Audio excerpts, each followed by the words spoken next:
Yeah. Hi, everybody. Hi, John. We're live. Woo! I know. What a beautiful experience.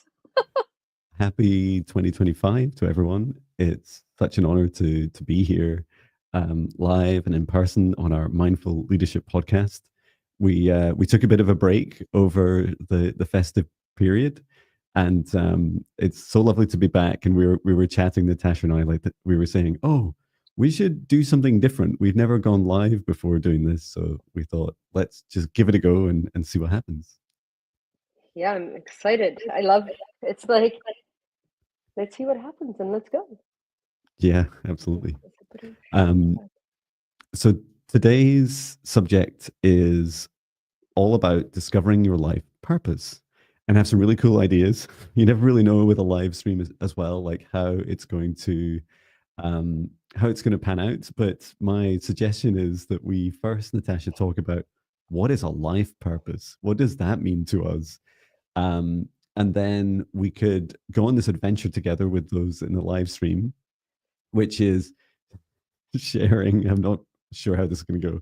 Yeah. Sharing um, decades at a time. So our experiences of our life purpose, like lack of awareness, or explorations, or Mm. you might describe as big lessons we learned. So maybe things we didn't enjoy so much each decade. And if I'm really clever, I'll be able to update the banner as we go. I'm not sure I am, but I could definitely say in the chat. Um, and verbally, I can definitely do it. So we'll see how that goes.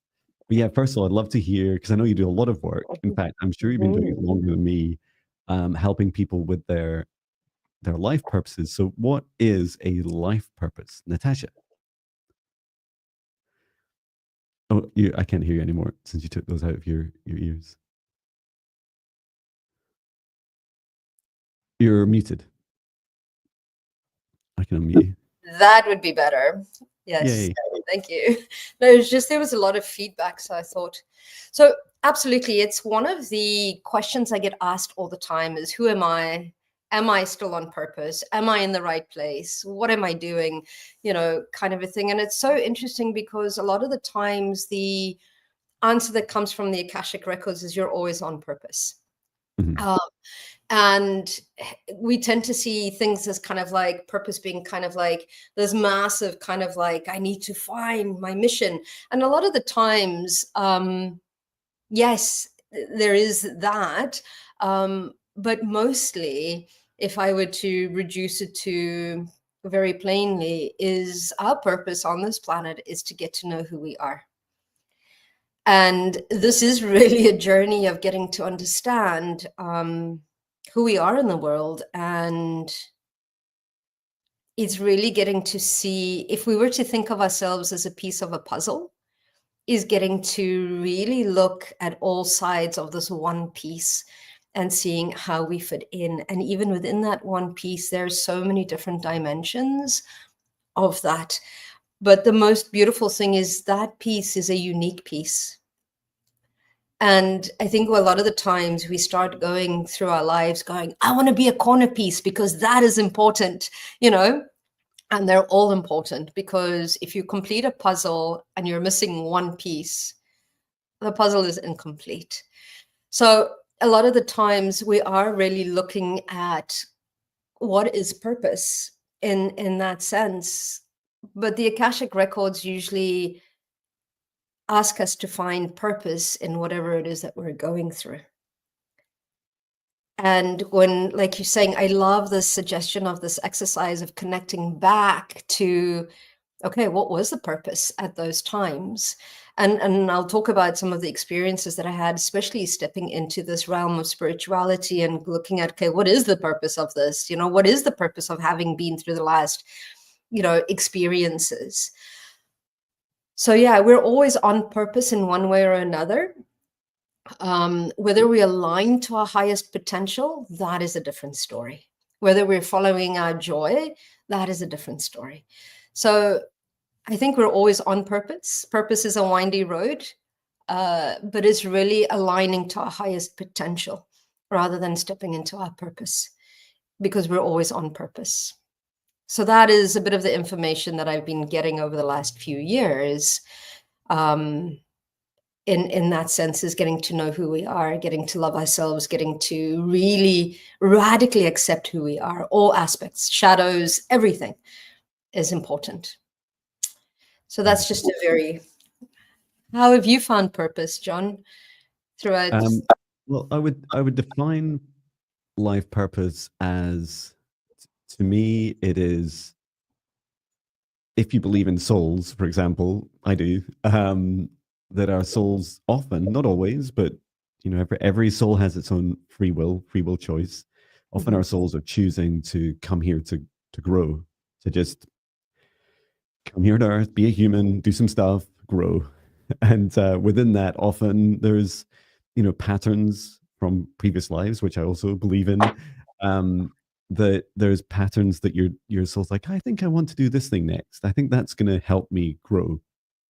In terms of that, would be more the soul purpose. In terms of our life purpose, and my experience with life purpose is like a choice in any given moment to answer the why. Why are you doing this? And I feel that the term life purpose is really helpful because it gives you a place to reflect on. Like, you can go, I made a choice, either unconsciously or consciously. Does this feel like the right thing I'm doing right now? Does this feel on purpose? And I love what you say as well, because somewhat counter to that, or the kind of there's a word for this, and I've totally forgot what it is. The kind of what you don't expect is the fact that you're just always on purpose, because your soul's like, yeah, I didn't tell you this, Jon, but you're going to experience this trauma, and ta-da, on purpose. And you're like, what? I chose that. We need to have a chat, soul. Absolutely. So yeah, I love that. And in the chat, hello to everyone. I also asked the question what soul purpose meant to them.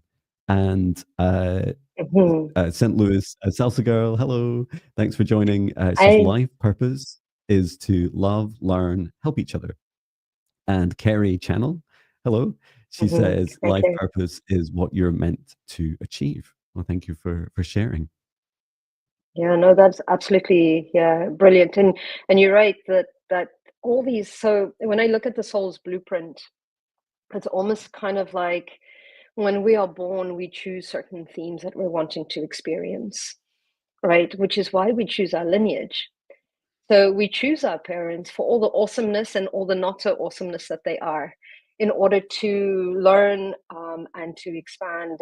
And these are the themes that we pick. And it goes further than just the lineage, like the country, the culture, all of this has a significance in our soul's blueprint.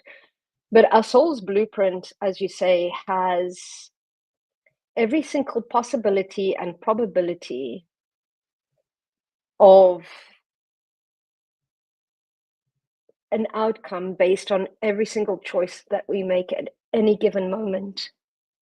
So it's almost like we make a choice and all these plethora of opportunities show up for us, right? And then we make that next choice, and then all these plethora of opportunities show up for us in what we're wanting. And that's where the free will comes in, to support us in that. And I don't know who said this the other day. I was listening to an audiobook, and they said, when the ego suffers, the soul grows.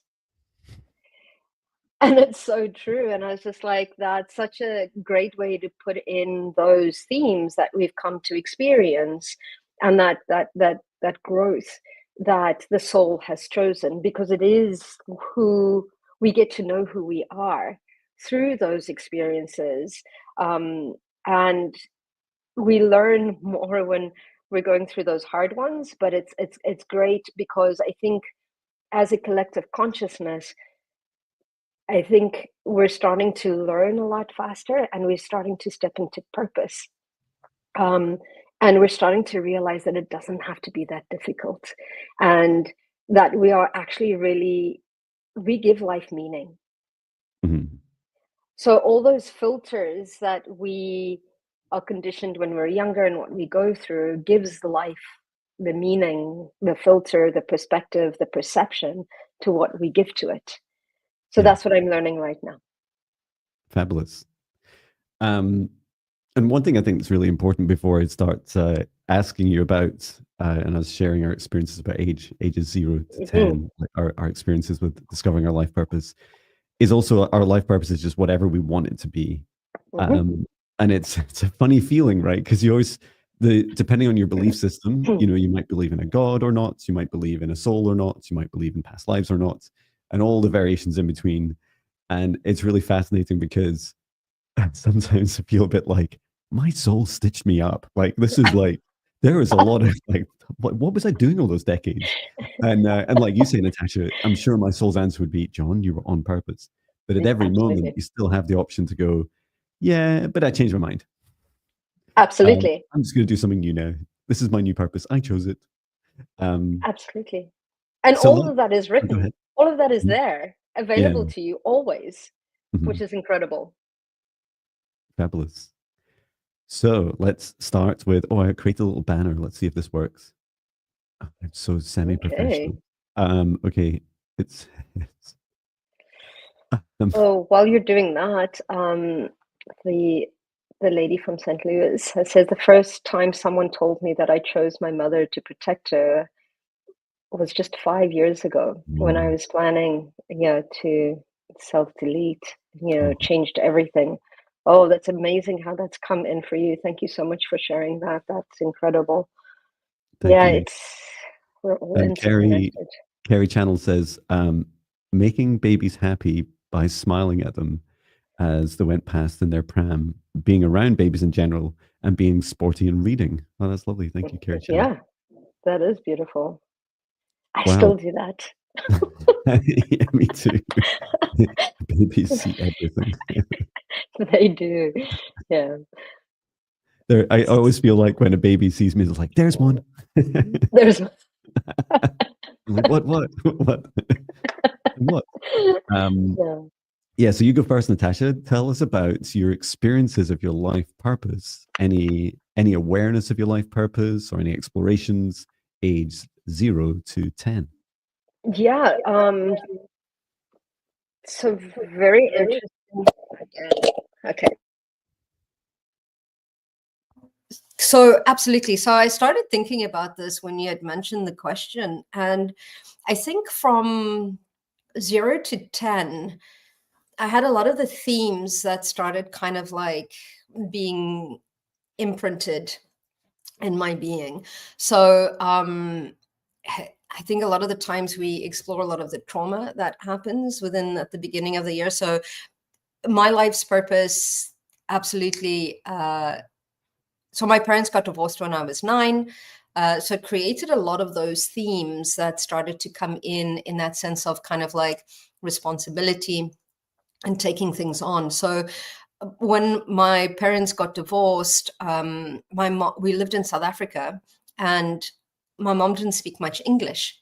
So I actually took on that role of stepping in and doing all the translating, and it really like probably set in that responsibility at that age. And looking back now in hindsight, it's given me that responsibility, and it's actually helped me to understand the karma between my mother and I within that, and the soul contract. So kind of like Carrie is very much an intertwined kind of like family, kind of like not only family, but soul family. So my family have been kind of like been born in many lifetimes into the same themes. But the biggest influence in my spirituality was really my grandmother. And she started laying down a lot of the knowledge and wisdom that is the basis of my spirituality in these days. So it was very much an understanding of what is spirituality, looking at, what were the reasons, that this all came up or this all surfaced, which was very, very interesting, because I remember sitting down and having a conversation with my grandmother, and and I used to ask her all these things like, what happens to the soul if you commit suicide? And, like, why are my parents getting divorced? And my grandmother said something so profound to me, in the sense that I think it was the first time that I started looking at soul contracts. Mm-hmm. And she said to me, you know what, Natasha, your mother's contract is really to take care of you and your brother. And your dad's contract was to have you too, but it was also to have another child and another family, and allow passage onto this planet, onto this earth. And it made such sense to me at that time, that it really started to bring in a lot of the work that I do today. So I really stepped deeper into the why. Why is this happening? You know, and these kind of answers that my grandmother gave me would really kind of like make sense to me on a soul level, rather Mm-hmm. than an academic, like, this is what happened, you know, kind of a thing. So I think it started to ingrain a lot of that spiritual anchors in seeing it in practice, which was absolutely, and it absolutely brought in that unit, that we were closer, and it helped me step into that aspect of responsibility. And I think that was a lot of the purpose of the 1 to 10, was to really, I mean, we ingrain, that was one trauma, but it's these, we go through these traumas in order to then be of service, to support people through them, because it creates a vibrational signature Mm-hmm. that attracts those that have been through the same themes. So I think that was one of the biggest ones that came in for me between 0 and 10. How about you, John? Great question. Thank you for sharing. Wow, I feel like my answers are somewhat at a different level. I 0 to 10, my family was together. My younger brother was born just in the last couple of years of, like, when I was 8.5. We're a family unit. We moved around a bit around Scotland and England. I enjoyed singing. I enjoyed being outside and skateboarding or roller skating, or I'd get up super early and go down to the beach and build little huts and just sit on the beach for hours until people woke up. It was just me and the seagulls for hours, which I think back to the 80s and I was like, and I think it was just like 81 or 82, I started doing that. It's like, wow, I'm not sure I would allow my kids to do that now, but it was wonderful. And especially growing up by the seaside. And I remember having like a fascination with taking things apart and putting them back together. Like, anything old, like a tape player or a stereo, I was fascinated by how things worked. And I liked inventing things, building things out of little electric motors and little games I'd take to school and stuff. Did I mention singing? Sang a lot. and I had one or two, like, quite profound dreams, that there was an inclination of something bigger than just John's life. I do remember very clearly, age 6. It was almost like a kind of small awakening, where I was stood staring at this beautiful view over the East Beach in North Berwick, where I grew up for a lot of my childhood. And I was staring and I was just thinking, I think I feel really happy. I think I feel like age 6 is an amazing age. And I was like, this epiphany. It's like, I'm grateful. I'm really happy. And it was a really interesting anchoring point. Like, it felt like, a good time to be alive. Also, the world was so different looking back. I remember my brother wore the odd T-shirt that said, like, "Save the whale," and our awareness of, like, the environment was very different. The environment itself was very different. And I think there was a general. It feels like back then there was more hope that somehow humanity would save themselves. Mm-hmm. Just burn out the planet too fast. So yeah, that was my experiences. I have very early memories, like going back to just a few months old. I remember the front. A lot of it is because we moved house all the time, every 1 or 2 years. So I remember I could just locate it I just go, what house was that? And I remember the front. I remember crawling around, looking. I remember the front door. This must have been like 77 or 78. I was born in 76, and just seeing I could draw the front door right now. I remember someone took a sledgehammer and knocked down our front wall out of anger. I don't think it was anything to do with us. They were just like, that's it. Here it goes. So there was some lively events as well. But yeah, that was me, 0 to 10. That's amazing. I see you actually sitting on the beach, like building stuff, just you and a bunch of your guides, like having full-on conversations. Yeah, that's right, yeah. All of your For guides, years, yeah. your friends from the other side. That's awesome. Thanks. And hello to Tom, and Auntie's also joined us. Auntie says, trauma, zero, so this is 0 to 10, trauma purpose was to take care of adults who didn't have it really take care of themselves.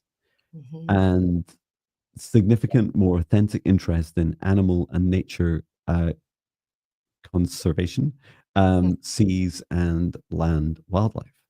And Auntie says, the land wildlife also represented authenticity and natural freedom, which I feel I'd lost. Thank you so much for sharing. Thank you so much for sharing. Yeah, wildlife, like now I'm more connected to nature than I've ever been, and I'm very grateful for that. So I think from like, what are we, my early teens, from 10 to 20, I think we just survived teenagehood, I think, moving forward as well. I have 2 teenage daughters, so just with seeing what they're going through. But growing up in South Africa was quite different at that time as well. So I suppose, yeah, it was a lot of responsibility. But the awesome thing that I remember as my teens is that I was always fascinated with kind of like all the witchiness that came through at that time. So absolutely, completely open at that time, because my mom used to go to spiritual kind of like, in South Africa, there's quite a lot of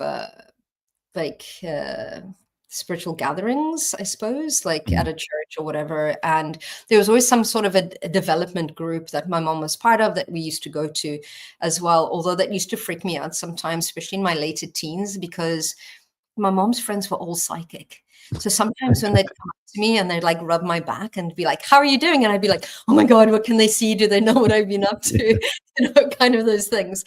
So yeah, I think I experimented. I went through a lot of phases. I went through a gothic phase. I went through a hippie phase. I went through a rock phase. I went through listening to live music, but I also went through, I suppose I started smoking at that time, and doing all sorts of kind of like really rebelling against, I suppose, the system.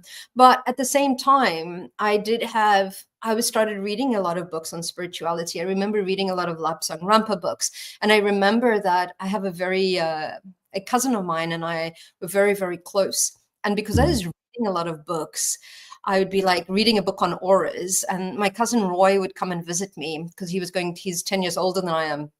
He used to go to university close to where we lived, and he'd come in and I'd be like, okay, I've just learned this new technique. Sit. And we're going to stare at each other until we see each other's auras in our past lives. And luckily he was into all of this stuff. So there was a bit of I think I experimented a lot with different vibrational frequencies and a lot of things like that. So I think that started to really, really mark my,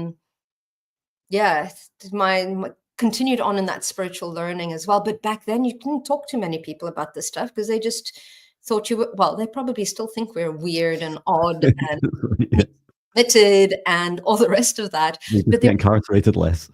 Exactly. So there was a lot of that went on. I also had 3 near-death experiences in that time as well. So I got hit by a car as a pedestrian. And that was quite profound, like as a kid, and I felt so awful. So that was another experience that I went through. And then a year after that, I almost drowned in the sea. And then shortly after, like mine, like 18s as well, almost drowned again.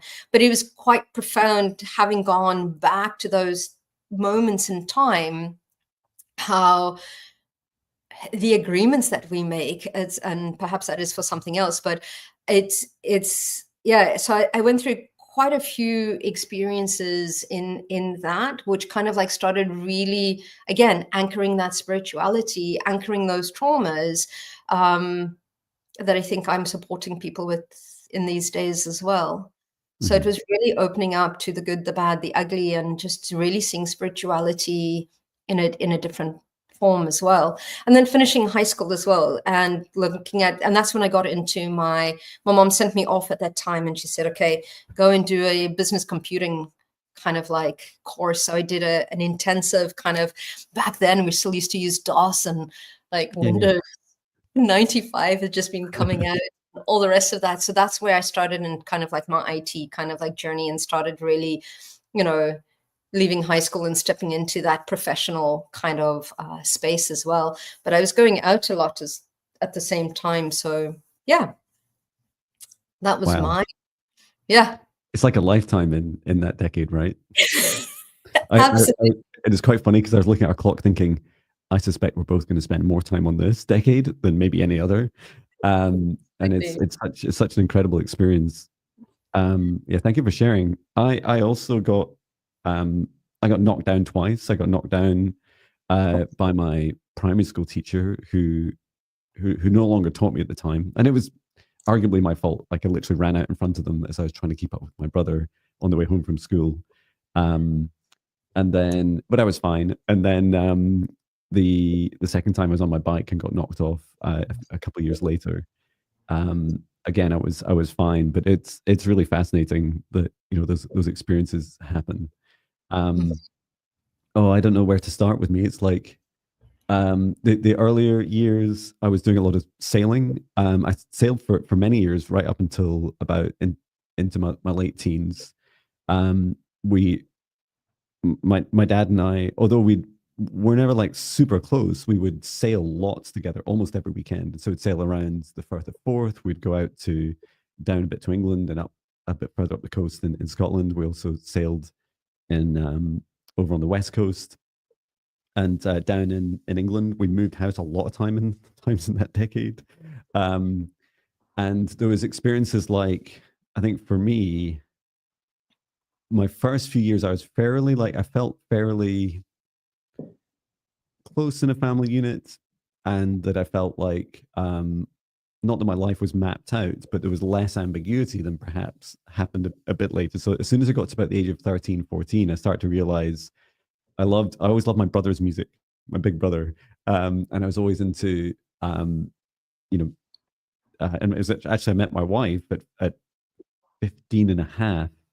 That's so awesome. It was like, and she was into heavy metal at the time, which my kids find Nice. so funny now. So those influences, like, it was grunge and there was metal. And then I've always had like this epiphany for like meditation music, and like The Orb, I still listen to a lot, especially when I'm working. And in terms of my, my confidence was low, and it was only until about age 15 I'd had a couple of summer jobs and things which had started to pick up. I felt like I'd struggled a bit at school, and my grades weren't great, and I felt like quite, I guess, inadequate. And I felt that, I mean, when I was much in the previous decade, I'd do things like write everything backwards, or I found it really hard to spell. I'm not sure I would be in any way diagnosed with anything, but other than I'd struggled quite a lot. I'm like, with a low confidence, I just felt like it took me until about the age of, I remember vividly working in a kitchen in the summer, and one of my colleagues saying, "Why don't you go to university?" So I just said, I'm not good enough for that. Like, I don't think I'm clever enough. And they're like, you're so bright. Why didn't you just go? And I was like, oh yeah, maybe I could. My parents divorced around that age as well. So just after I met my wife, my parents divorced, and my dad moved out and moved over to the other side of Scotland. And we'd also moved down south for about, down near Manchester for about a year and a half, and come back up to the same town. And that caused a lot of disruption. And then, I don't know, so many things. I think the one of the other big things that stuck out for me was my mum had experimented with a couple of things, and one thing she did was like a kind of, I think she was doing Reiki on me. She was just learning it. She'd only done it a couple of times, and when that experience happened, I remember, first of all, not having any real spiritual beliefs at all. Like, not skeptical, just like, it's just like, maybe it's true. I don't know. And I remember sat there age 17 at home, and I just remember this big like column of what I now know to be like source light energy, like flowing down through me. And it was intense. Just that experience was so intense. It was so palpable, so real. And then also I felt the like I describe it as like seeing faces in orbs, and I saw loads of those, and then I saw a sword and a stone, which still echoes through the decades, and so that was profound. I also towards the end had gone to university, and had experienced my fair share of what are in some countries legal and in ours non-legal drugs, and realized that I was also like, I didn't know it then, but I was also working through some traumas from within our family, and that was like, I didn't know that until I was into my 20s. But yeah, it was definitely a very pivotal decade. And it's like every year, like you don't know it at that time, right? But every year something revolutionary happens. Absolutely. Yeah, I also started working in when I was like 16 as well. But it was quite interesting in that sense, because my confidence at that time, now that you speak of it, I was quite confident in the sense of like, I was one kind of like minded in that sense of like, I can only achieve, right? Like it has to be. So I think I spent quite a bit of my teens in that sense, quite confident. It was later on that I started to lose my confidence, which is quite interesting because, like, I mean, I did quite a lot of equestrian, and even doing it at a short time, I managed to get some prizes. And I think my mom always taught me that you can get you get whatever you set your mind to. And that was like, and it was survival. Growing up in South Africa, especially, kind of like, yeah, there was a lot that was happening politically as well. And it was like real dangers. So yeah, it's quite interesting having listened to you. And I also experimented with some drugs because I was like, I need to know what this is all about. And I used to go to a lot of music festivals as well at that time. So yeah, no, it's interesting how we get involved in different things and we don't realize why we're having these experiences, right? So yeah, no, it's absolutely beautiful. I remember making this this life-changing decision age 15 or 16, and I was like, everything was like last minute at school, and I was like, oh, and it's just my friends were saying, you've got to submit your form today to join university. I was like, I do.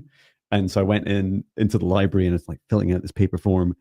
And it's like, oh, I wonder what I'll do with my life. Like it's literally like a small 5-minute to-do list task. Like, oh, maybe my life purpose is to go into computing, and it's literally it. So it's like, I quite like computers, and that was it. And I just applied to these 2 universities, and I knew my wife was going to one of them, and it's like, just see what happens. Sharing what people are saying in the chat. So sent El Salsa Girl. When I was 13 in middle of history class, I received a message that I was to be a teacher. I achieved that and did it for 20 years. Not sure what is next though. Oh, fabulous. Thanks for sharing. Kerry says, I used to cry for people in Africa and India. Not sure why, except I felt their suffering. A bit unusual, I know. I definitely feel you. And to this day, thank you. And Sentinel Salsa Girl says, oh, this is a response to another comment. Tom says, up to age 10, I was so sensitive and my mother did not know how to deal with it. But I always questioned hate about others with different religions, skin colors, etc. Fabulous, Tom. Thank you. And Tom also says student harassment at school about being gay, something I did not know what it was. So my sensitivities were buried. I thank you for sharing and just holding space for your journey, Tom. It's definitely a tough journey. Hello to Gypsy JJ. And Auntie says, 10 to 20 was a decade of avoidance and keeping my family together. Happy states were when I dared to be visible and center of attention, socially happy and magnetic. Oh, I love that. And I still liked biology and had my first experience being taken seriously as a student around it. Very cool. Thank you. Yeah, beautiful. Oh, thank you all for sharing. Yeah, sorry you went through all of that, Tom. It's brutal. Yeah, so I can see purpose like, yeah. So what are we, 20s to 30s? Yeah, That was when I was like, well, 20s to 30s was, I think it was the best decade in my life. It was when I had finished school, I had done my computing course, and at 21, I was like, I always had this notion that South Africa was third world. I want to go to Europe. I want to go and learn. I want to go meet my dad's side of the family. I want to go learn about my Portuguese roots. I want to know all of that, but I want to go travel the world and see the world. Being a fellow Sagittarian, you will know about all that traveling and discovering, and I loved cultures. I'd always been fascinated by who are people, why do they do what they do, their religious beliefs, and all the rest of that. So, so absolutely. 21, I was like, I used to work for an import-export company, and I had been there for 2-3 years. It was a great company. I'd learned so much. I mean, a lot of the boss's knowledge and wisdom I still use today. So I've been very, I'm so grateful for the different places that I've worked, because they've always been really marked who I am. But again, we call in these people, which is beautiful.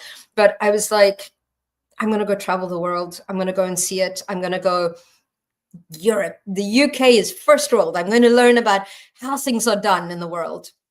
You know, this is where I'm going. So I ended up in London, didn't like London too much. I felt very, very claustrophobic. And I was like, I'm not going home. I've still got like so much to explore.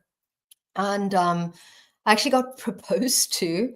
I was dating this guy who actually liked me in primary school before I came traveling. And we were like calling it quits. You know, I'm going to go travel and all the rest of that. And then I met up with him later on in that first year of me coming, and he proposed. And I was like, no, I can't do that right now. I need to go and discover who I am, discover the world, and see what is going on in this in this life or this planet or whatever it is.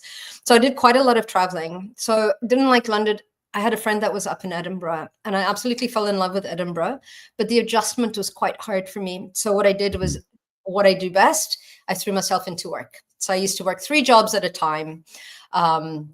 Absolutely loving it. And I thought, you know what, I'm going to work my ass off for 3 months, and I'm going to go travel for 3 months. So that's what I did. I always had an office job. I had a pub job, and I had a nightclub job.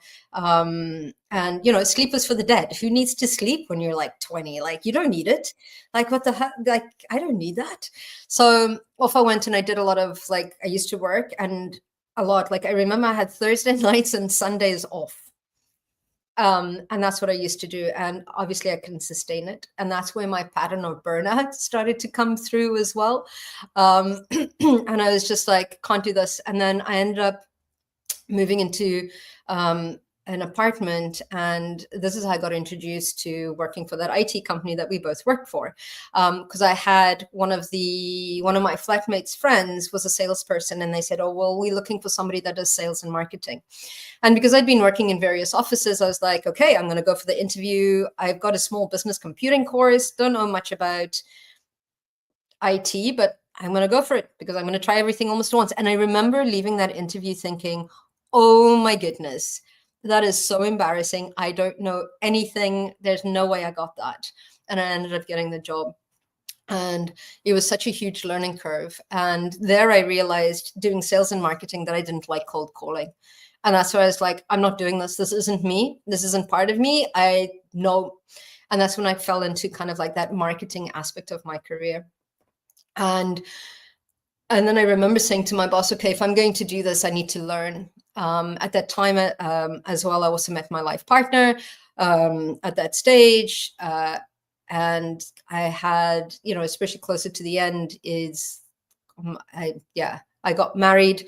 in my late 20s. And yeah, I birthed career in that side of the purpose. I birthed, got married and close to the 30s, reaching the end of 29, I was pregnant with my first daughter. So the purpose, I had put my spirituality on hold when I moved to the UK, because it was decade one.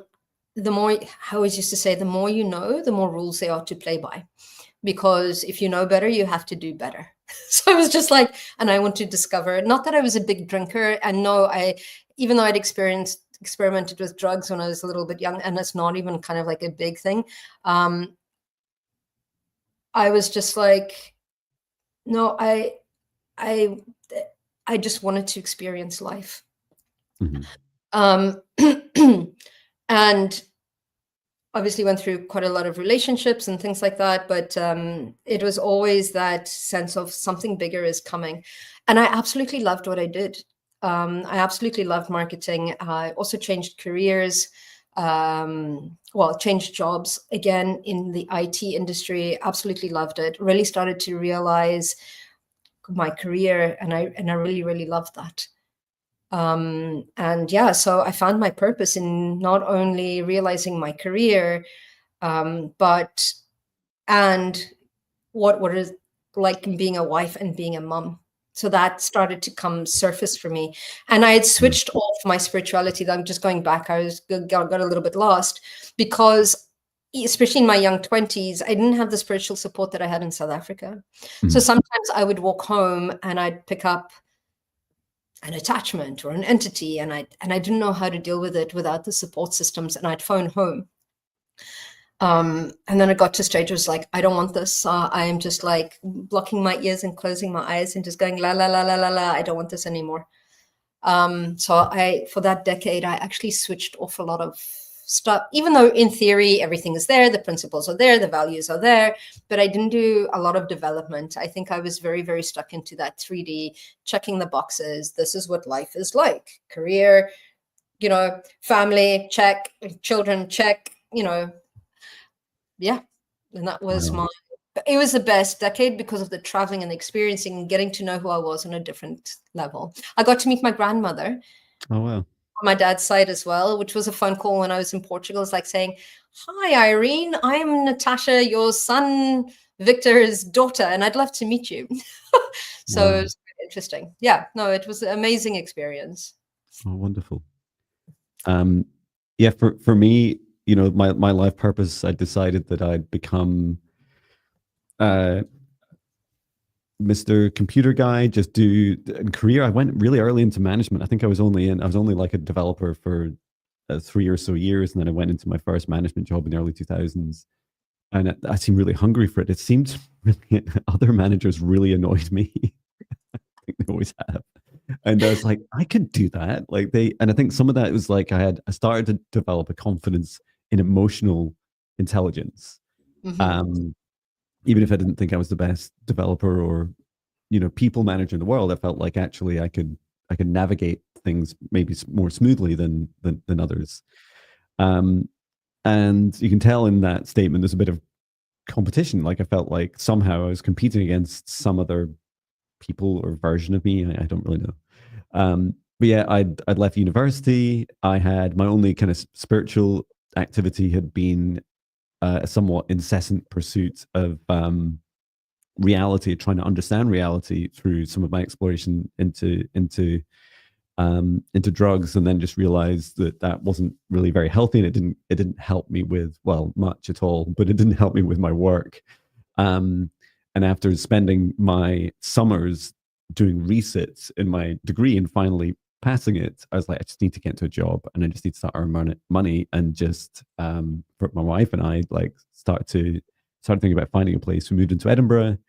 I started a series of jobs in computing. So it must have been, did we meet around then, or is either that decade or into the next? Yeah, I think I was 23 when I started working. Wow.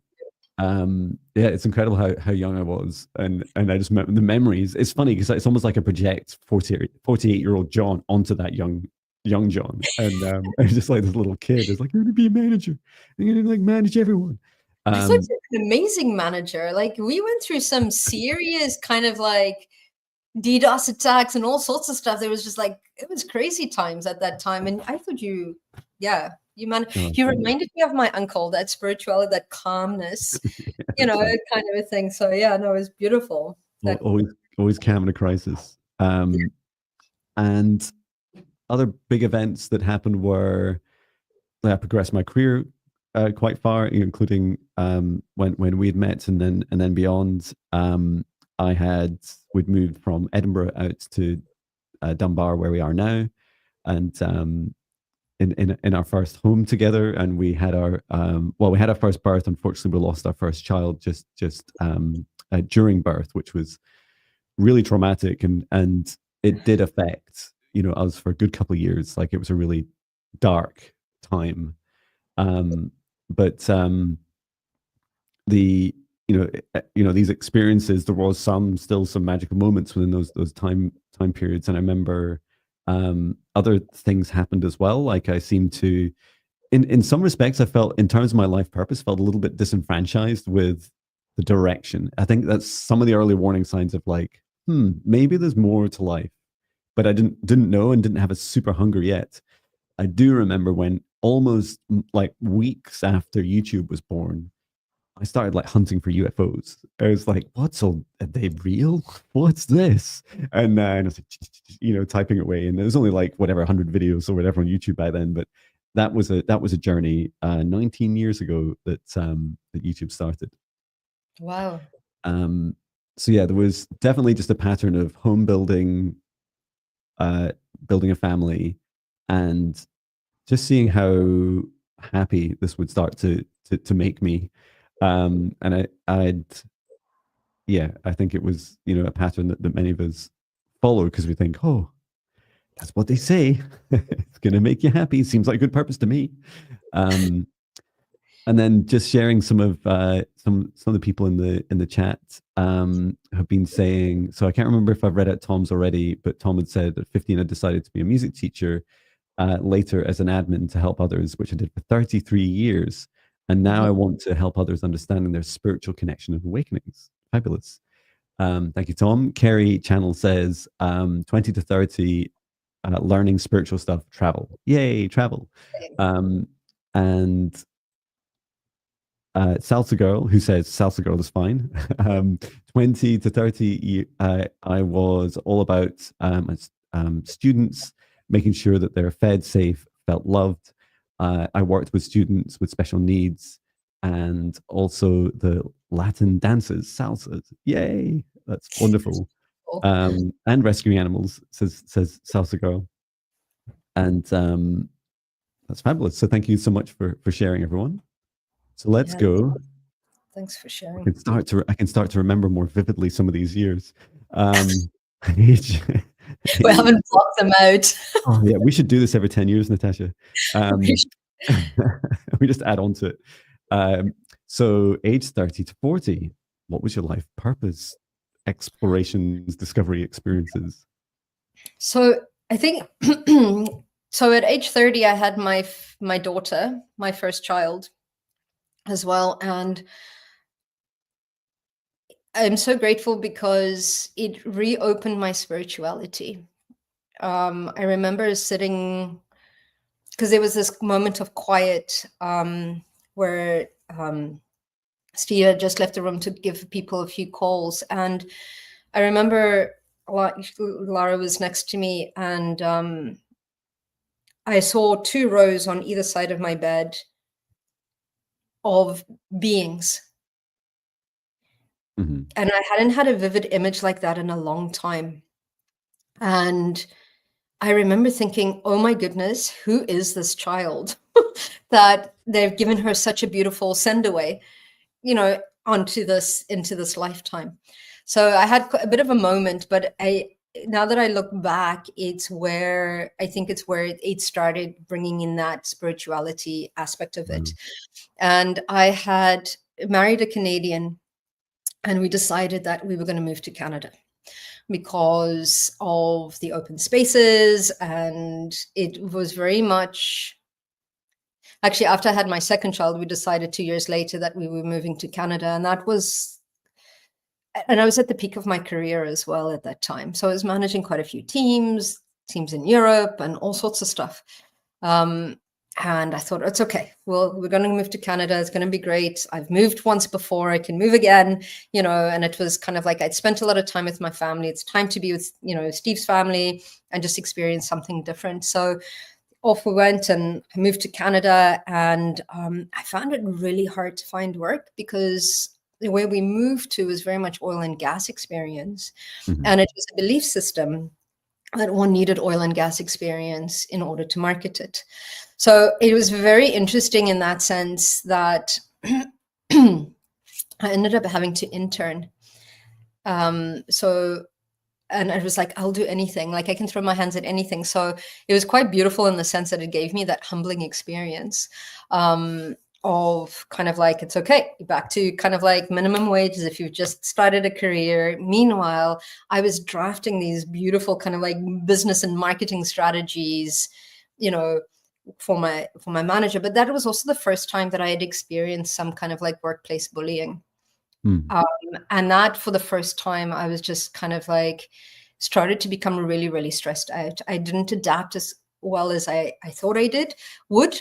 I think I adapted a lot easier to Scotland than I did when I first moved to Canada, which is surprising. But it was absolutely beautiful now that I look at it, because it really brought me to my knees in the sense of it really helped me get to my core in that sense. So finding that workplace bullying and then also being at that space of burnout, it started to affect me physically. And I started to think, okay, I need to get back into my spirituality. Mm-hmm. What is this? The hands-on healing, the Reiki, all of that. I need to get back to my basic and to my core. And I was very fortunate, and I am so grateful to my partner at the time, because he actually allowed me to have those 2 years to really build in and do a lot of healing, because I said, I can foresee that if I don't do something now, my body is once more going to be like, time out. I'd already broken my leg. I'd already been through all of these things. And I thought, no. So I'm very, very grateful for that period of time. And then I just couldn't find myself going back to corporate. Mm-hmm. And somebody started saying to me, and I'd applied for a lot of jobs, a lot of them, like I would absolutely fit into, like, no problem. And weird stuff started happening in the sense of kind of like I said in one of the other podcasts, like a security member wouldn't announce that I was there. And then they thought I was late, for my appointment during their security change shifts and things like that. That was so bizarre. But somebody had said, you need to do this for other people. You need to start helping other people. And I was like, what? I was like, I've been in the spiritual closet all my life. And now you're telling me that I need to actually come out and actually say, hey, I'm here and I'm doing this as a business. So it was like, how am I going to charge people for this gift? And working through all those limitations at that time. And then I started to really pivot. And I thought, no, a new purpose was birthed. And looking back now, I am so grateful for that, because I was like so arrogant. I was like, oh, this is where my career has come to die. This is so unfair. It's so dramatic, kind of a thing. But it's where my career was really birthed. And the beautiful thing is the tools that I use to bring myself back, the affirmations, the gratitude and everything, those processes, I realized I needed those.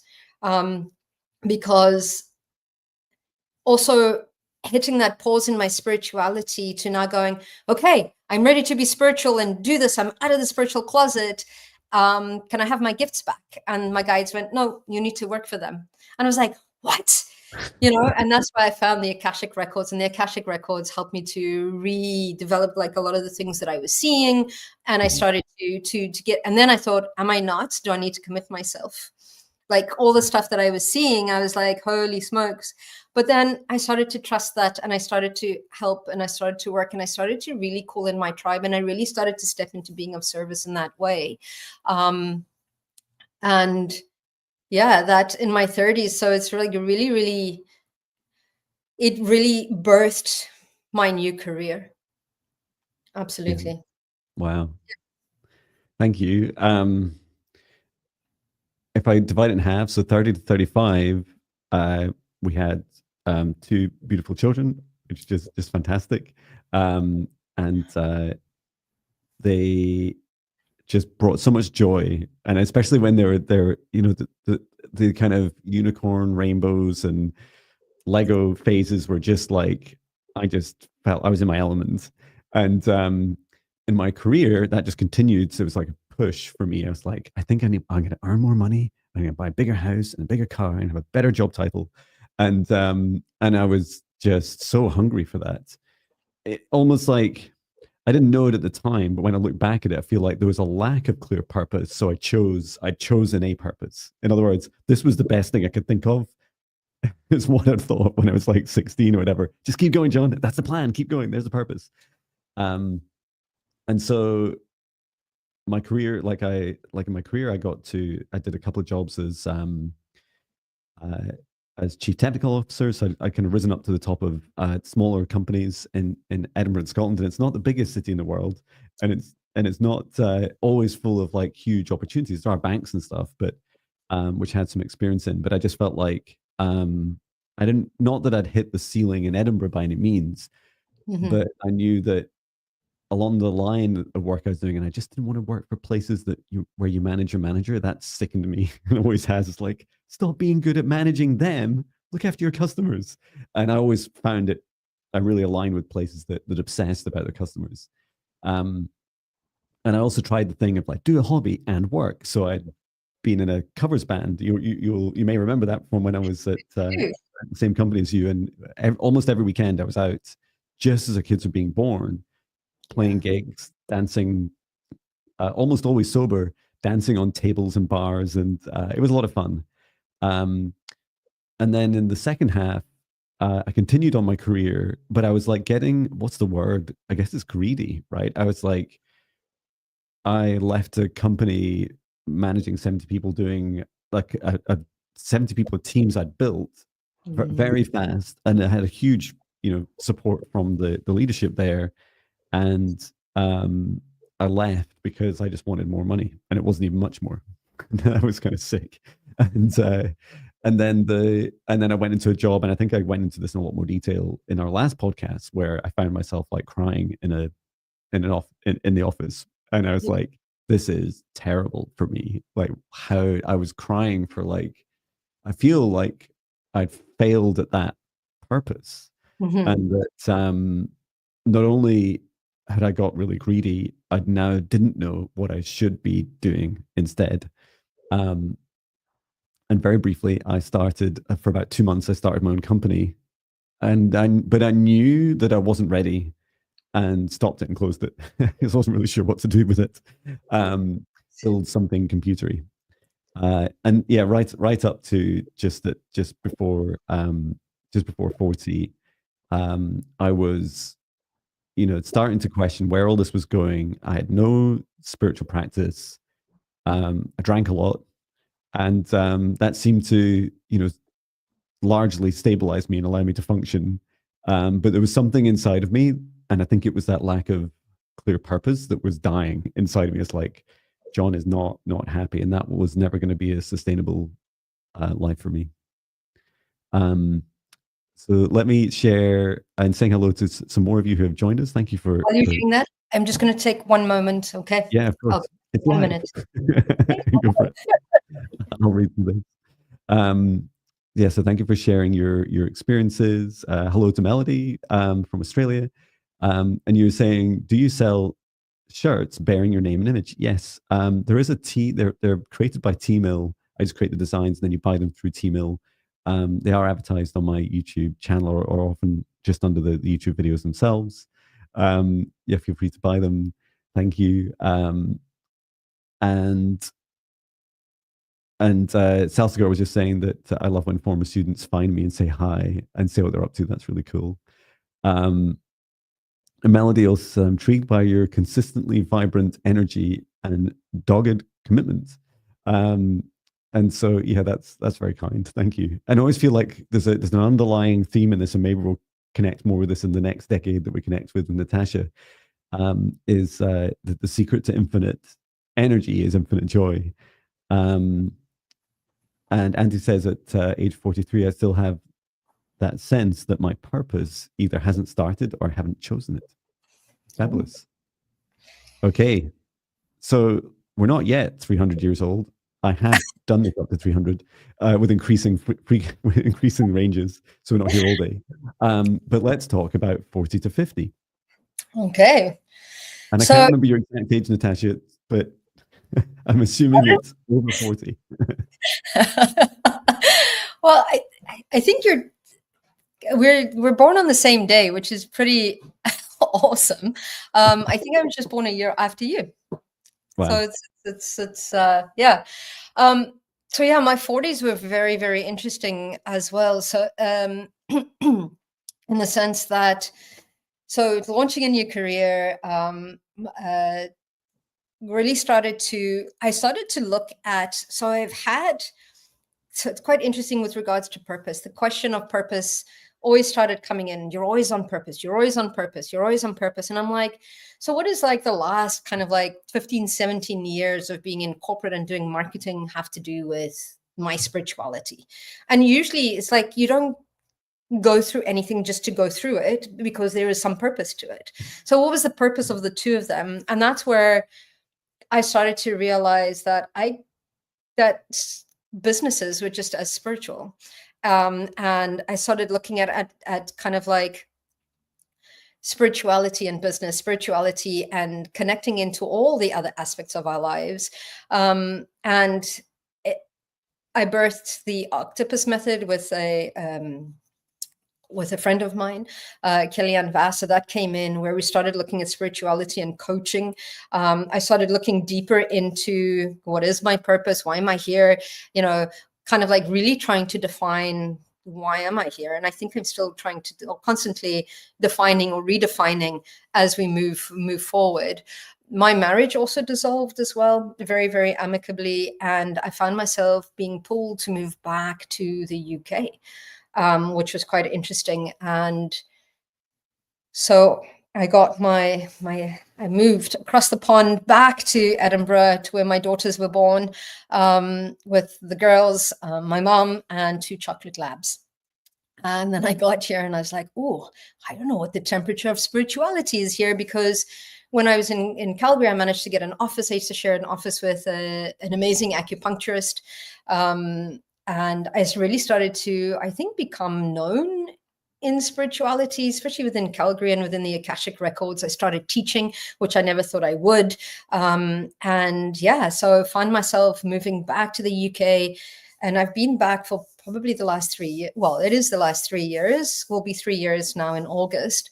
And found myself looking at, okay, so what is the temperature of spirituality in Scotland? And that's when I was like, because I had been seeing your videos and I'm like, oh my God, Jon's also doing this stuff and it's so cool.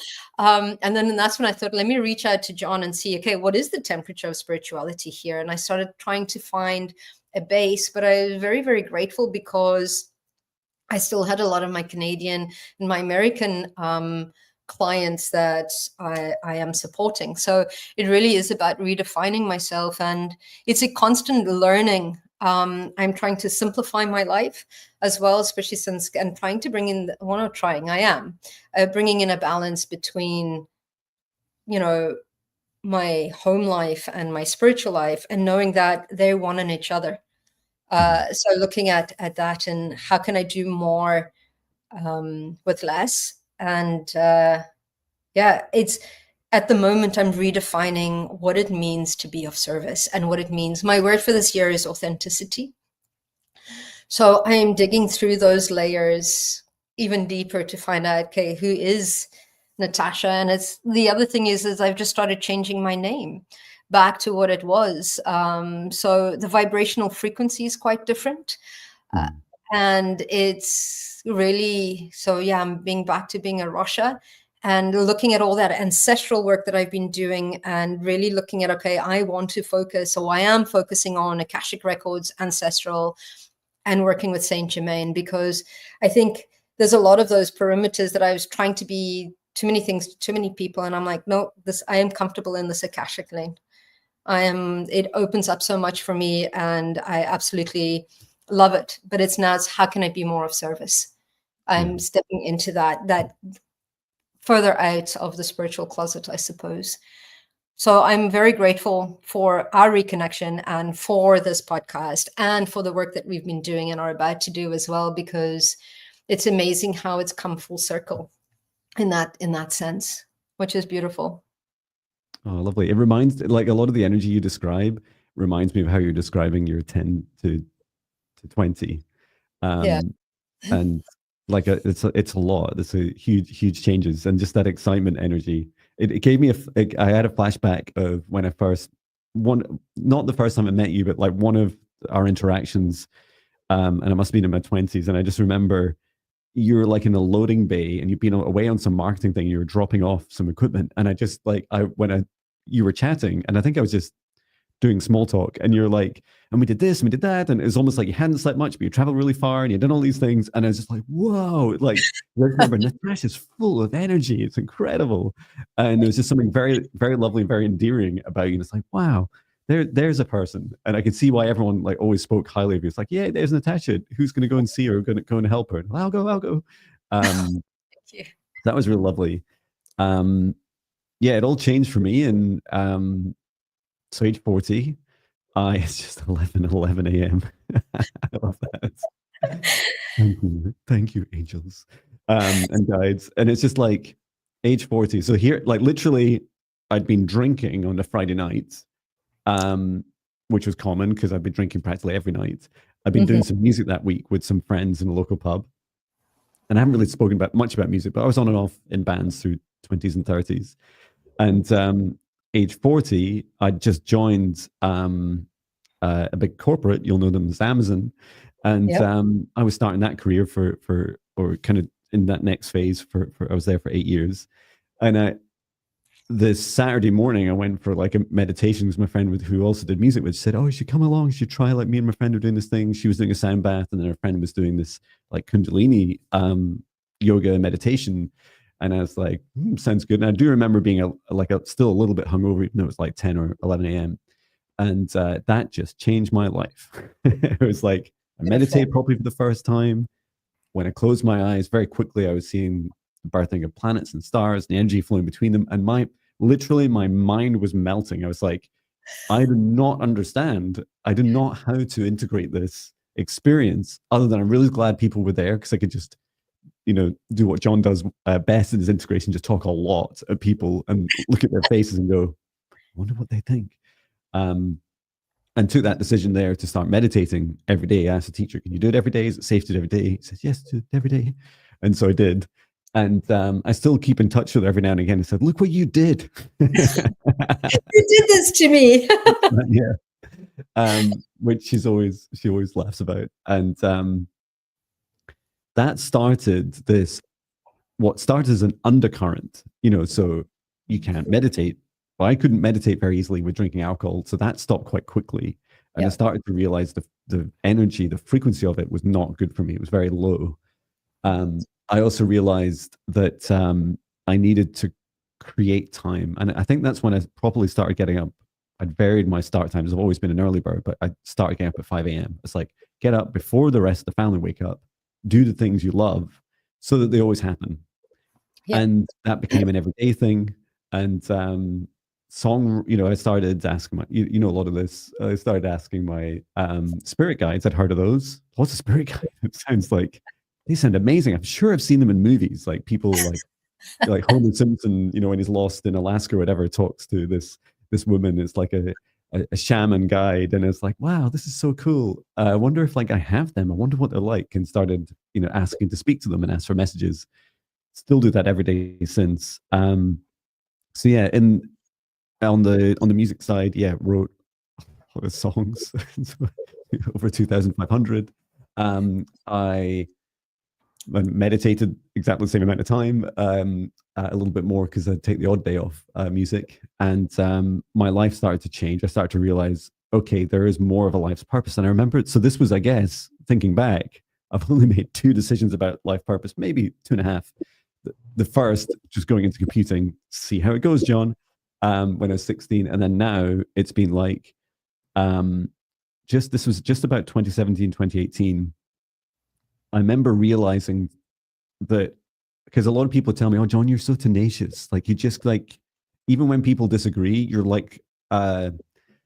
People would sometimes call me like a glacier. It's just like, it's just like this ice sheet gradually moving across, reality and shifting it as I go. Yep. Even though a lot of the time I'd be frustrated and I didn't really know my true power. It was just like, I think I can change it. Just keep going, John. Just keep doing it every day.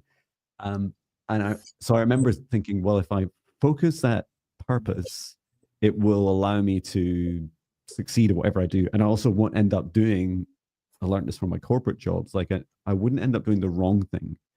I wouldn't, seek fame or fortune. Like I'd choose something that was truly rewarding. So I'd only just met them, but I asked my spirit guides and they said, and I asked this over multiple days because they kept asking, unlike the 5-minute decision when I was 16, when I was in my early 40s, I just spoke my guides every few days and they just kept saying the same thing. And it's the name of your channel, Raising Vibes. Yeah. And it's on my, I'm not going to stand up. It's on my t-shirt too. And I was like, what does that mean? Like, what kind of a life purpose is that?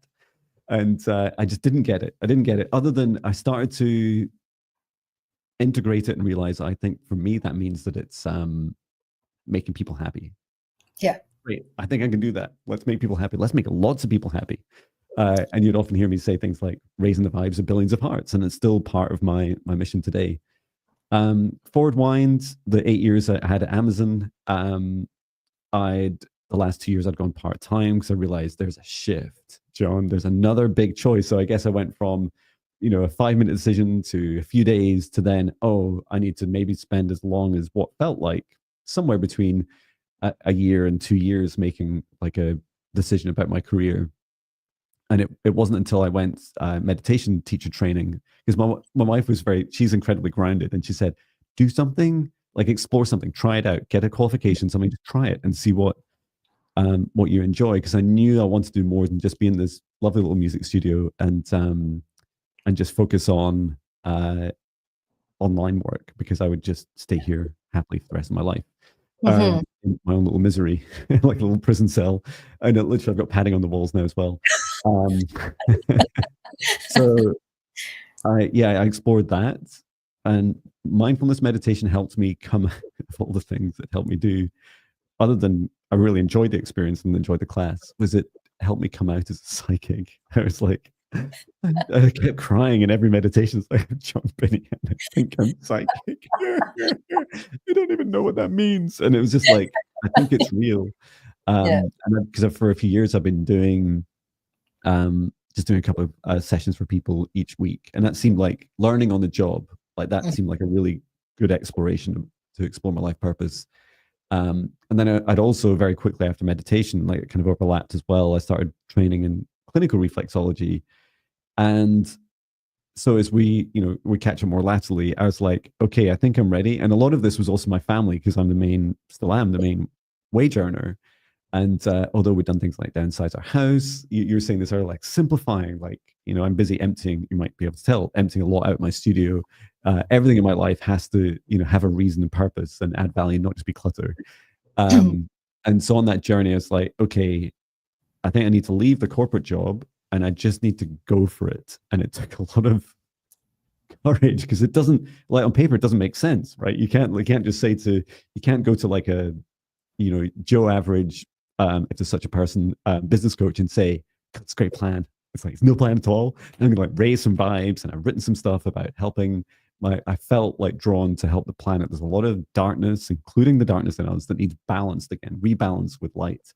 And it's like raising vibes is a big part of that, but it's like this balance that I want to help planet Earth with. Whatever that balance is, I don't know what it looks like. It just needs to be better. We need to not be on a path to destroy ourselves. And so I'd left last May, left my corporate job. He says, trying to say this quite quickly because I feel like I've said it a million times on this podcast. But left in May, started my own company of one, and started just seeing how sessions would go, how training and all in this podcast we started when we met back up early summer, I think, last year. Yeah. And now I do, like, on my continued exploration of my life purpose, because it just fascinates me so much, because I know it's been a journey for both of us. It's like getting in front of people. In fact, we were saying just before this podcast that we'd love to do it in person as well. I was asking the guys at Naked Revive if we could get some volunteers to come along as well. Yeah. Doing it in person would be great. And it feels like there's so much more to my purpose than I perhaps realized. But also whilst I feel like there's a global aspect where I can help, and I don't feel this is like unique to me, this is a decision for all of us. Like, you can absolutely help the world. You can help the universe. You can do huge things. There's nothing stopping you. Also consider what you want to do for yourself. Like, I'm still Jon Binnie. I'm still a father, a husband, and I still want to continue to do lots of travel and have lots of freedom and flexibility. And so those aspects are now, unlike when they were disconnected in my last job. Now in my new company, they're completely connected and intertwined. And I'll quite happily dial back that saving the world from to allow like a sustainable pace and a purpose where my abundance and my ability to not just burn out is fulfilled, and abundance in love and money and all aspects. A big decade so far. It's not finished yet. So far, it's not even done yet for both of us. Yeah, no, and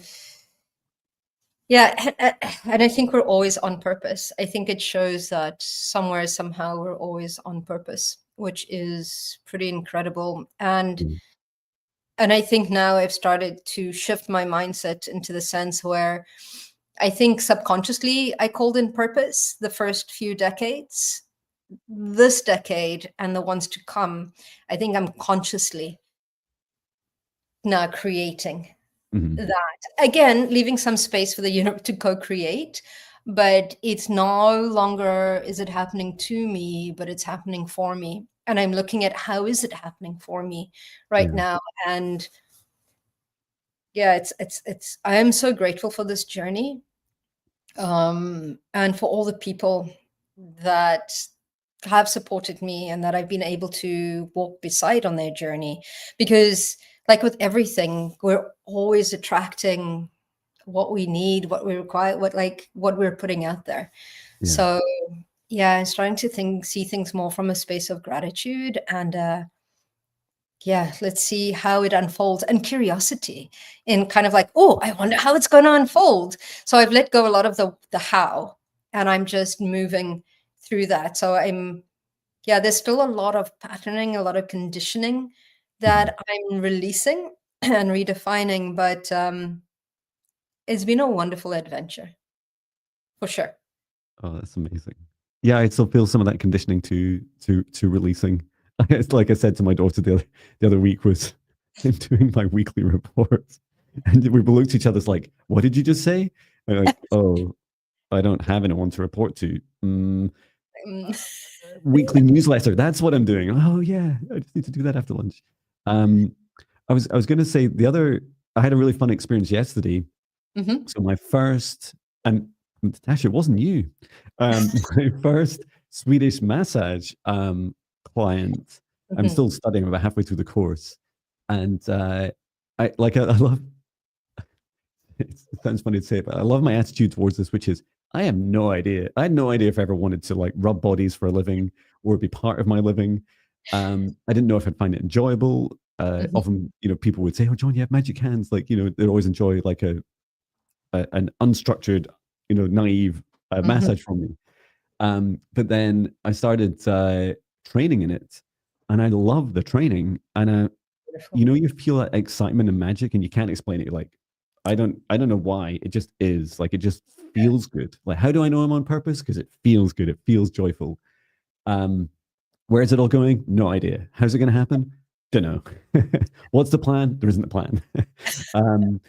Just a purpose to help people. And when I did my first session, yesterday I was so nervous, and I was setting up the room. I spent an hour and a half setting up this room, you've been in it, it's like quite small. There's not a lot you can do in an hour and a half. And it's like, what are you going to do? And how are you going to remember your moves and all these things? But that felt really good because it felt like it was excitement, not anxiety. And I wanted Yes. it to go really smoothly. And then it was fabulous, really fabulous experience. And I had a really lovely testimonial. And I just I remember afterwards thinking, I think I really enjoy that too. I wonder how that's going to factor in what I do. Doesn't matter. It just feels good, feels on purpose, feels on track. And also, and before I read out some of people's comments, thank you for everyone sharing. You get to choose, right? Because some of my clients will say to me, what's my purpose, Jon?" And I'm like, like I can tell you what your guides say, what your higher self says, even what your soul says. I can even go into the Akashic records and find out, where, like, what directions you're going, what lies ahead of you. But you still get to decide. And it's just like when I started with raising the vibrations, it's like, I mean, it's just so broad. Like, where do you start? And it's like, it doesn't matter where you start. Yeah. Do start it and follow your joy. A bit like why, if you ever wonder why Natasha and I feel quite, our energy comes across as happy and joyful and like, grateful. Like this energy is very much born from like a sustained pattern each day of saying, where's my joy? Does it feel joyful? If it's not, how do I make it simpler, or how do I get rid of it? How do I and it doesn't need to happen right there. You don't, it's just like, I'm handing in my notice, I'm running away, or we're divorced, or whatever. You just say, okay, I need to take action. Put aside some time, take some action on it. But you get to decide. Yeah, no, absolutely. And yeah, like I say, purpose is a windy road. We decide which direction we're taking, how fast, how slow we move along it. But yeah, that conscious choice of being happy, being joyful, or following that. And it's not to bypass anything else, any traumas or anything. Like, we feel those feelings 100%, we move through them. And I've just gone through a phase of kind of like doing that shadow work. And it's kind of like, okay, I'm done with that. I'm back to feeling myself again in that space of like, what magic and miracles are going to show up for me today, and taking that one moment at a time, which is important. But you're right, it's that we feel it. It's what expands us. So like you were talking about massage, when I discovered craniosacral therapy, I was like, oh my God, how did I not know about this before? And I work a lot with it in the somatic aspect within the Akashic records and adapting it. And it's incredible. So follow your joy, absolutely, and your excitement, and to its nth degree is important, and without expectation or looking for that outcome. Right. So I think we're so trained to look for that outcome, that what is the purpose? Define it now. That it's almost kind of like it's following that joy and getting to know who we are in this world through And these others, experiences.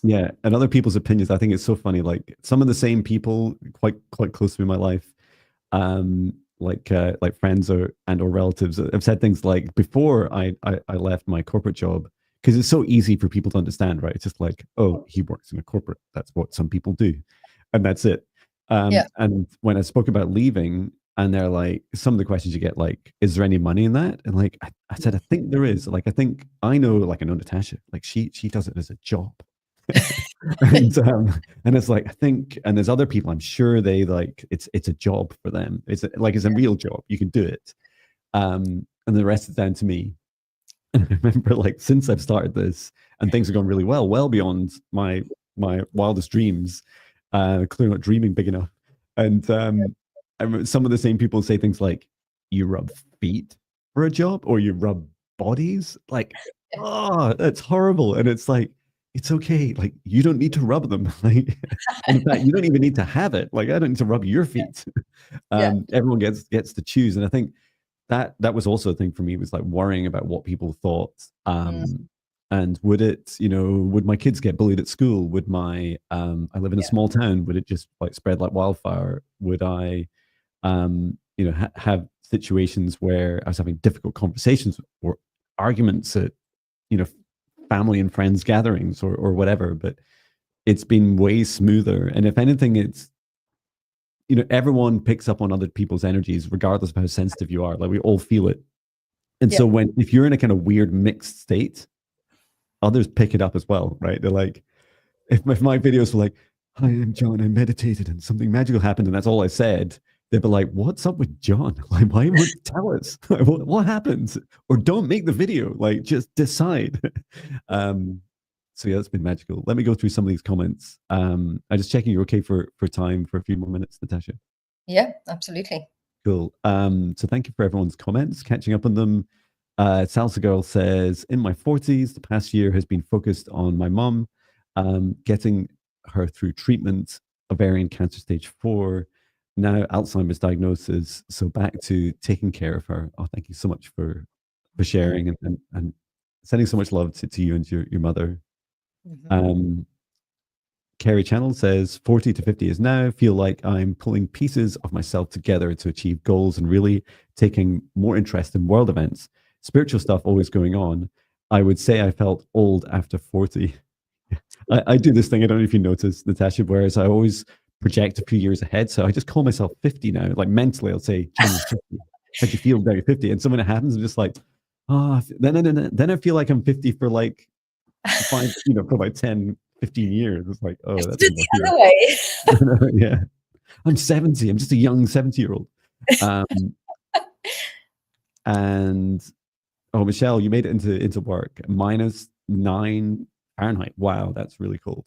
I'm not sure what that is in Celsius, but it is really cold, right? And then other people wish each other the best. Auntie says, in part, it seems that expecting an answer to questions of purpose can keep me stuck in mind, trying to figure something out.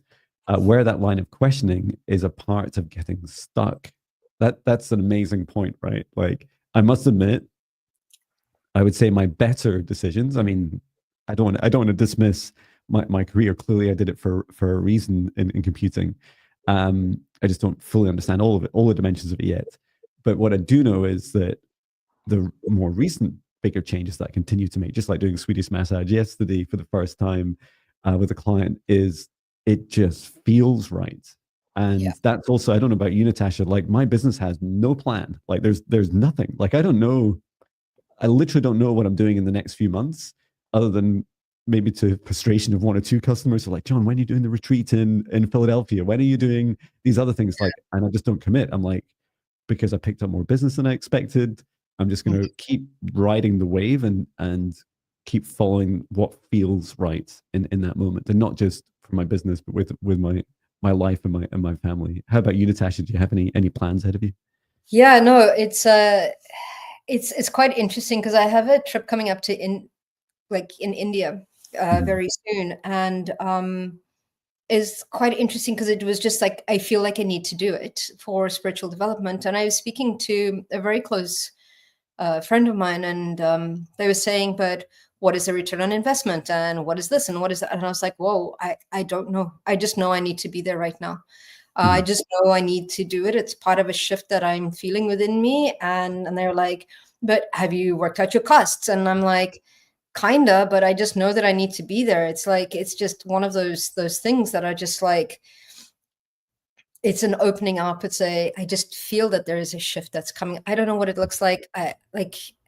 I'm not even planning a lot of it, but there's this aspect of like a trust. So there's a little bit of working, and then there's a little bit of internal working, I suppose. And so it's like I'm looking forward to it to see, and there's no expectation. It's just I know that I need to be there, and that's it. That's Feels right. That's so cool. Feels right. You know, when you said the words working, the car horn went beep beep. It's like working. Hang on, but it feels like a Vision Quest. Vision Quest. I mean, I don't think I follow the traditional definition of Vision Quest, but that I did that just after I left my corporate job. I actually went back to the place that I could first remember living in the central Scotland, and spent days there in a camper van with my dog and explored the place and explored my childhood memories. And I realized that I was, sorry, my dog's climbing around in various equipment behind me. But I realized that I was finding the version of me that had no programming, had no before I entered the machine. So yeah, that's real lovely, and I think that's just fantastic advice. Is just to follow what feels right. You'll know it because it feels so good. Tom Yeah. says 30 to 40, left a marriage and came out. Oh, congratulations, Tom, and Yeah. that's so wonderful. On coming out in terms of leaving your marriage. Sorry that happened, but still didn't understand, and it feels like a great growth for you. You said you did what you should have done 10 to 15 years earlier. I also started drinking 40 to 50, advocated for my students and others that need support. Thank you for sharing. And Tom says, many teachers said that they worked under someone like me.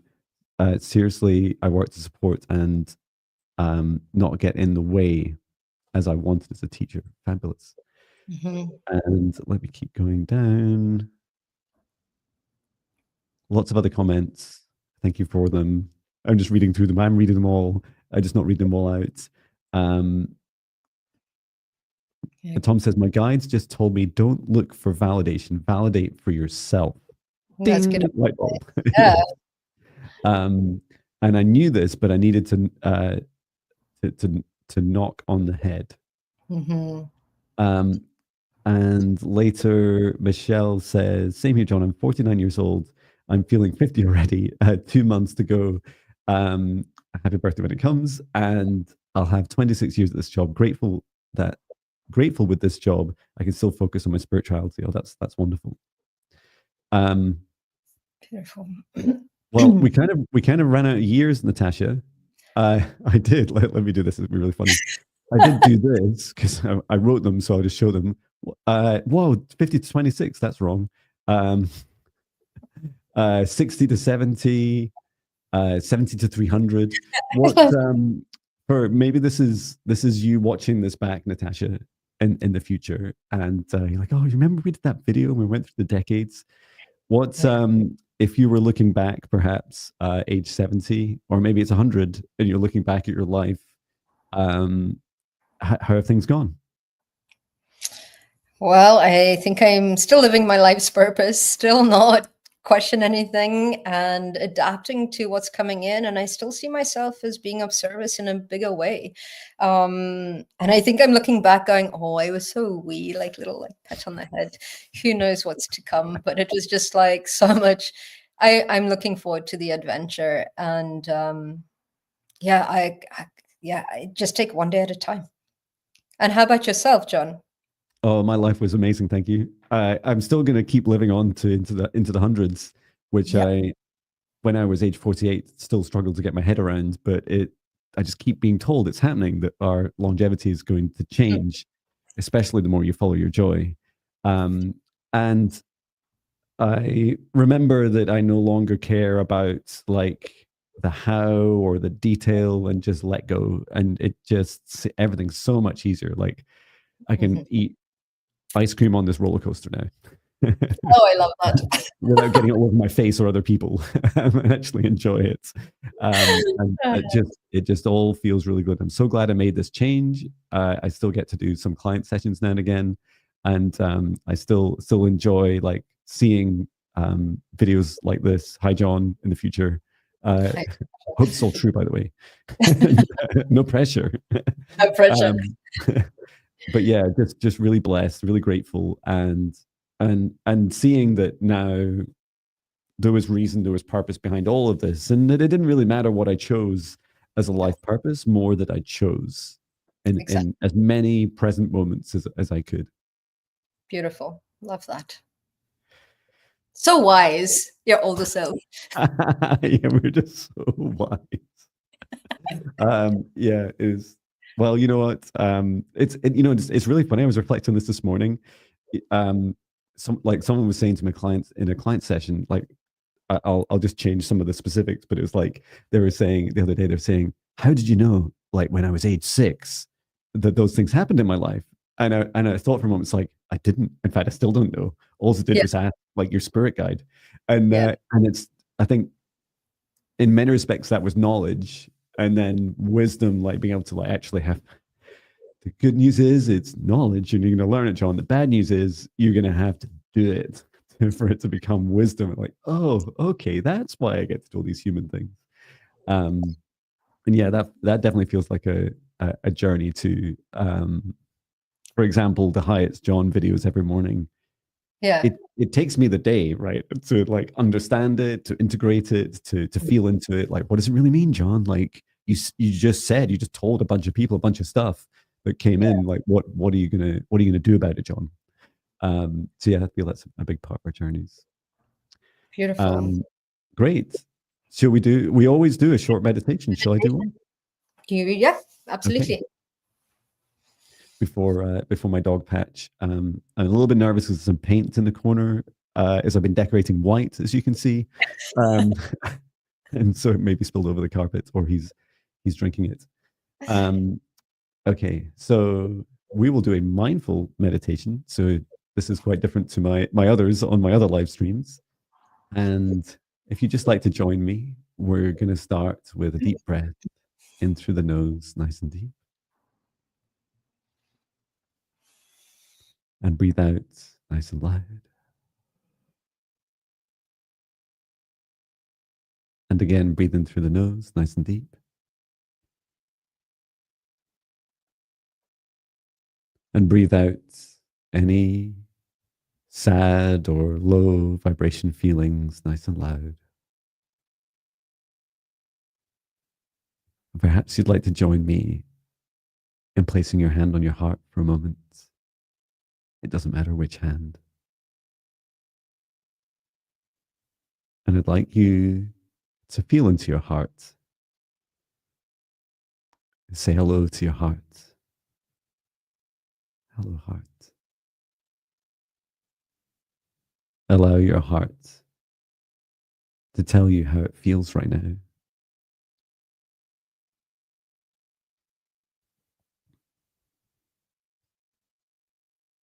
And if in any way your heart feels tightened or tensed or in any kind of fear, first see this and acknowledge this. And thank your heart for sharing this. And encourage your heart now to know that you are safe, you are loved, you are filled with your own self-love, and that it's okay at this time, in this safe space, in these few minutes of your day, to allow your heart to gently open. And you can join me in taking one more breath. And as you breathe in, just open up your heart more gently.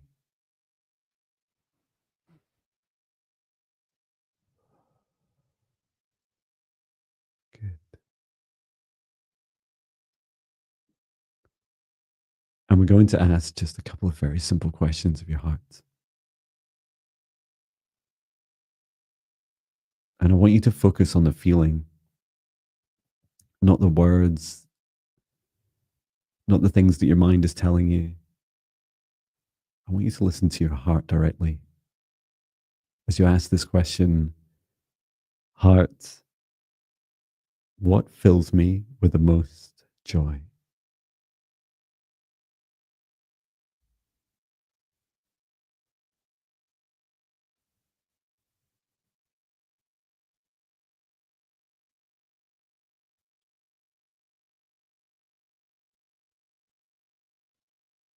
Good. And just in case for a moment you were lost, even just a little bit in your mind, I'd like to just ask your heart this clarifying question. How does that feel?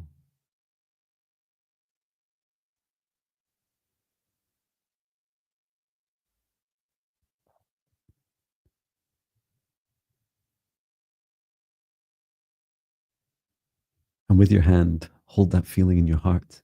Catch it if you like it. Hold that joyous feeling in your heart. It's yours. It's that feeling that only you can give to yourself.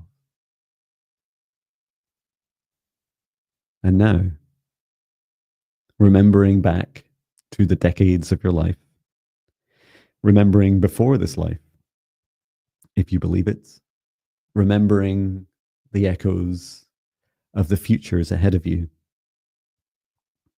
Ask your heart this one last question.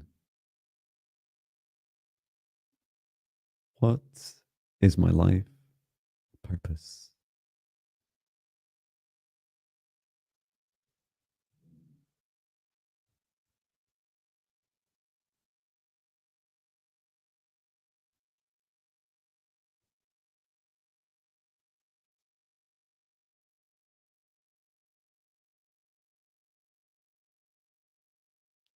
And as you allow this to come in, to receive this, focus on the feeling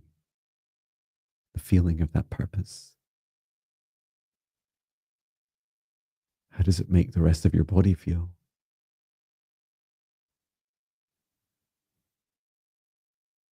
How does your heart and then eventually your mind feel when you're doing those things that align right now and in the future with your purpose?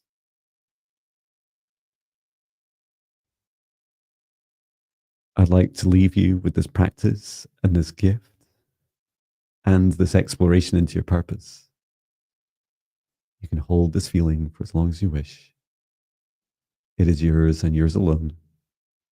Everyone unique, everyone with the free will choices to change their minds and change their purpose whenever they wish. And this means you right now. And when you're ready, I invite you to come back to your body with a remembrance of this experience. You can open your eyes when you're ready.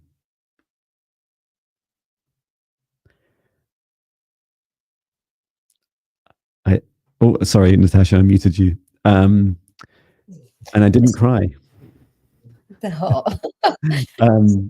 It was really, I don't know about your experience, Natasha, but mine was, I could see myself doing, like, helping a lot of people in the future, and it felt really amazing. And it was like, and John, remember, you balanced that with helping yourself. It's like, yes, I get it, I remember. And then there's like that last question about my purpose also felt like a big thing for me, is learning how to, once I've helped lots of people, to receive their gratitude, because I've not always been great at that. Okay. And what is a life purpose if you can't tell yourself at the end of it, hey, you did it. You did really well done. How about you? Yeah, no, it was just a lot of being of service in a deeper level, on a deeper way. And there was a lot of freedom within it, in a sense of letting go further. And there was just so much joy, so much happiness. That's the core that I found, still feeling that way. That was amazing. Thank you, John. I love your meditations. They're absolutely. Yeah. If only I knew it was all so simple. Just ask your heart. Have a chat. Just ask your heart. Absolutely. Literally. Wow. Oh, thank you. And thank you so much. Oh, there's one more comment to read out. Carrie says, "Wow, that was amazing. I saw the feelings in heart were from my karma. Life purpose was making music and grace." Beautiful. Really beautiful. Thank you. Well, thank you so much, everyone. Thank you, Natasha. We did it live. We did it. We did it. It's really funny because we always do these unedited, and good news, we don't need to edit this either. I know. And we get to chat with people too and ask you about your experiences. So thank you so much, everyone, for coming along and joining us. This will be shared across lots of different platforms, across Spotify and lots of different places. So please do check out the Mindful Leadership Podcast, which is a separate YouTube channel, which you'll also see me sharing links for on my channel. And follow Natasha if you don't already. Thank you for those that have joined us from Natasha's channel. We can see everyone's comments together in one place. And yeah, I guess good luck. I think I'll see you before you go to India. Okay. I think, Yeah. and yeah, best of luck, everyone, with your adventures and the upcoming planetary alignment as well on the 25th of January. Beautiful. And we'll do one of these from India. Yay. I I'm coming think. too. Yeah, that would be awesome. Yeah, we'll bring you along. And Just for and the then podcast. exactly. So it was amazing having so many people, so many energies join us. Like I absolutely love doing this live. Thank you, John, for suggesting it. And yeah, no, wonderful. My pleasure. Thank you so Thank much. you. And I'll Okay. end our live stream. Thank you, everyone. Take care. See you soon. Bye, everybody.